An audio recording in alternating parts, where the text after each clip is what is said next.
Hello, Dragons. This is Mr. Mejia, the proud principal at Gus Garcia YMLA, just with a couple of reminders. Before we start with this couple of reminders, let's talk about the reopening phase-in. We based our reopening plan on families that completed the district learning preference survey. So this is one important thing I want to make sure we get out there. If you did not fill out that district learning preference survey, at this point, we have counted you as maintaining your learning preference for virtual learning. And that's very important to know because our systems only allow us to integrate students at 25% capacity. So we cannot take all the students at once. We kind of have to phase it in. If you did take the district survey and you requested on-campus learning, there's some critical dates that you want to take note as we continue this conversation. But again, one of the challenging parts is that we have parents calling this week trying to change their decisions between virtual learning and on-campus learning. So this is where we need your help. We need you to really think about what's going to be best moving forward and commit to that learning preference for the remainder of the 9 weeks. Our campus simply just can't sustain the fluctuation of students if they alternate between learning preference. So either you're choosing on-campus learning for the remainder of the 9 weeks or you're choosing virtual learning. Here's another important question that was coming up a lot this week from parents and school communities. Can parents choose to remain virtual for the remainder of the semester and possibly the end of the school year?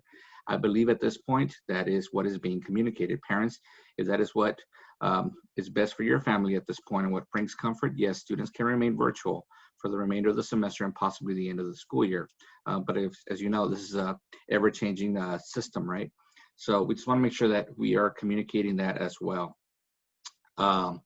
We had initially planned to make calls by Friday to families that were choosing on-campus learning.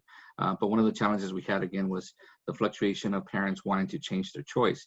So again, I just want to reiterate again, it is very important that you commit to your learning preference once you select that. So instead of making calls, we sent out emails to students and we also send messages on Blend. So students that are geared to come back to on-campus learning should have gotten that letter or gotten a message on Blend as well. So please check that this weekend so you know that information. As far as phasing in, here's the other critical point. We can only phase in at 25% capacity. We cannot take everybody in at one time. So it is very crucial that we have a fine balance between virtual learners and also on-campus learners. So moving forward, these are important key dates for our families. October 5th, that's when 6th graders can come in and integrate. So on October 5th, we are allowed to bring in 6th graders at a 25% capacity. 7th and 8th graders will continue remaining virtual during that phase-in period. On October 12th, that's when 7th graders will be allowed to come in for on-campus learning at, again, 25% capacity. On October 19th, that's when we phase in the 8th graders. 8th graders will come in, and again, at that point, hopefully we'll be close to 50% or lower. But here's the important thing. We are basing that on students that have filled out the district survey for learning preference being on campus. So again, if you did not fill out that survey and your child shows up, we may not be able to accommodate them and you may get a call for us to either continue with your virtual plan until we can figure out our systems and space allotment. So again, that is very critical that we understand that difference. If you filled out the district survey, that was key point number one. We went off our data from those reports, and that's how we've created our systems moving forward. If a child does have specialized needs, of course, we can always make accommodations, and that's something you can always reach out to the school for. But moving forward, it is very important that students understand that if they're coming for face-to-face instruction or on-campus learning, there's a couple of things they'll need to bring with them daily: their laptop, their charger, their headphones if they want their own individual headphones, and again, a water bottle. Our water bottles are shut down, again, for the protocols as per safety measures within our district. So if they get thirsty, they need to bring their own water bottle. We encourage them not to bring sugary drinks because if they spill, it's harder to clean up. So as far as how it's gonna look on campus for those that do decide to choose on-campus learning, they will continue with the same format. Again, I think I sent out a prior video and message.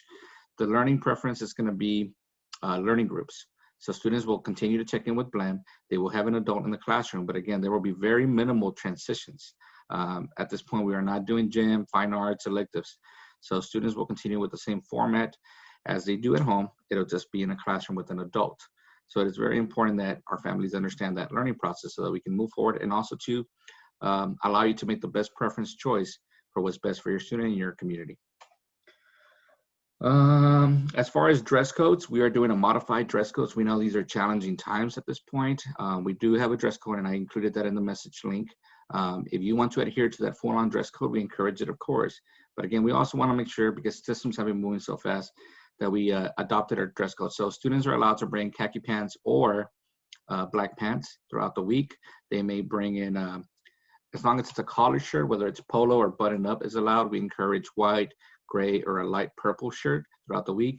And on Fridays, we have Spirit Day or College Awareness Day, so they can bring their spirit gear on Friday.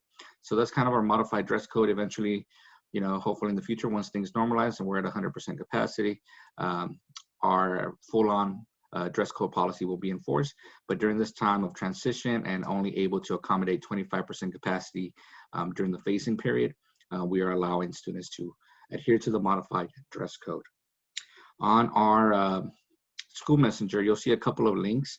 Those are very important links on notifications. We encourage you to check one of those out just to make sure that you understand the process for reopening and things that are happening in our school. Another message that's very critical for our families to know is progress reports are generated already. We do have a lot of students that are missing grades, so it is very important that this is where we need your help, right? It's kind of like that 50-50 model right now, because some students are at home and, you know, we're providing services on our end as well. But there's students that may be missing assignments that we're trying to catch up before the end of the 9 weeks. We don't want no surprises for families. So again, this is kind of our opportunity to reach out to you to let you know, please check on your child's attendance and grades, so that by the time the 9 weeks close, we have every child passing their course and be able to get credit. Moving forward, as far as reopening, if you do decide to bring your child to campus for on-campus learning, we encourage you to download the AISD mobile app for pre-screening. I've included that on the link as well during our school messengers. Please check those out. There's also other important apps like Canvas, allows you as a parent or the student to check out Blend through the AISD mobile. And then Frontline, ERP, and SIS. That also gives parents opportunities to check on their students' information as far as like grades or attendance. So that's pretty much it. Again, thank you for your time and stay strong. See you guys.